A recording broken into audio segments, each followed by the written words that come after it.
کی مثال میں کسی ہے کہ آسمان سے برس رہا ہو اور اس میں اندھیرے پر اندھیرا چھا رہا ہو اور بادل گرج رہا ہو اور بجلی کوند رہی ہو تو یہ کڑک سے ڈر کر موت کے خوف سے کانوں میں انگلیاں دے لے.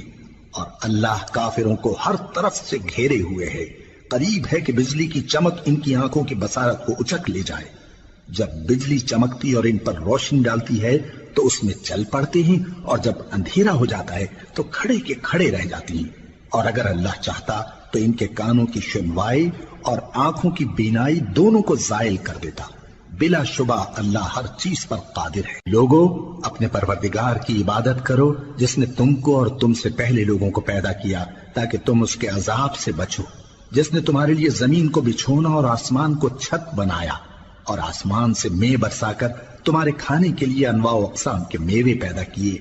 بس کسی کو اللہ کا ہمسر نہ بناؤ اور تم جانتے تو ہو. اور اگر تم کو اس کتاب میں جو ہم نے اپنے بندے پر نازل فرمائی ہے کچھ شک ہو تو اسی طرح کی ایک صورت تم بھی بنا لاؤ اور اللہ کے سوا جو تمہارے مددگار ہوں ان کو بھی بلا لو اگر تم سچے ہو. پھر اگر ایسا نہ کر سکو اور ہرگز نہیں کر سکو گے تو اس آگ سے ڈرو جس کا ایندھن آدمی اور پتھر ہوں گے اور جو کافروں کے لیے تیار کی گئی ہے. اور جو لوگ ایمان لائے اور نیک عمل کرتے رہے ان کو خوشخبری سنا دو کہ ان کے لیے نعمت کے باغ ہیں جن کے نیچے نہریں بہ رہی ہیں. جب انہیں ان میں سے کسی قسم کا میوہ کھانے کو دیا جائے گا تو کہیں گے یہ تو وہی ہے جو ہم کو پہلے دیا گیا تھا. اور ان کو ایک دوسرے کے ہم شکل میوے دیے جائیں گے اور وہاں ان کے لیے پاک بیویاں ہوں گی اور وہ بہشتوں میں ہمیشہ رہیں گے.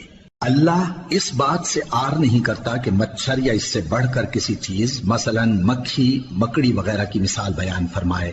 اب جو مومن ہیں وہ یقین کرتے ہیں کہ وہ ان کے پروردگار کی طرف سے سچ ہے اور جو کافر ہیں وہ کہتے ہیں کہ اس مثال سے اللہ کی مراد ہی کیا ہے. اس سے اللہ بہتوں کو گمراہ کرتا ہے اور بہتوں کو ہدایت بخشتا ہے اور گمراہ بھی کرتا ہے تو نافرمانوں ہی کو جو اللہ کے اقرار کو مضبوط کرنے کے بعد توڑ دیتے ہیں اور جس چیز یعنی رشتہ قرابت کے جوڑے رکھنے کا اللہ نے حکم دیا ہے اس کو قطع کیے ڈالتی ہیں اور زمین میں خرابی کرتے ہیں.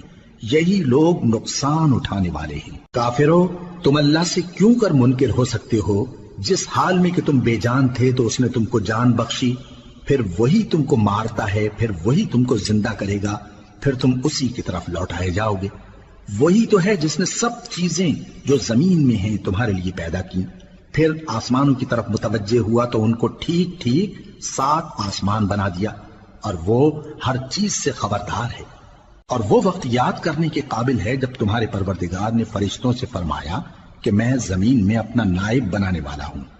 انہوں نے کہا کیا تو اس میں ایسے شخص کو نائب بنانا چاہتا ہے جو خرابیاں کرے اور کچھ تو خون کرتا پھرے؟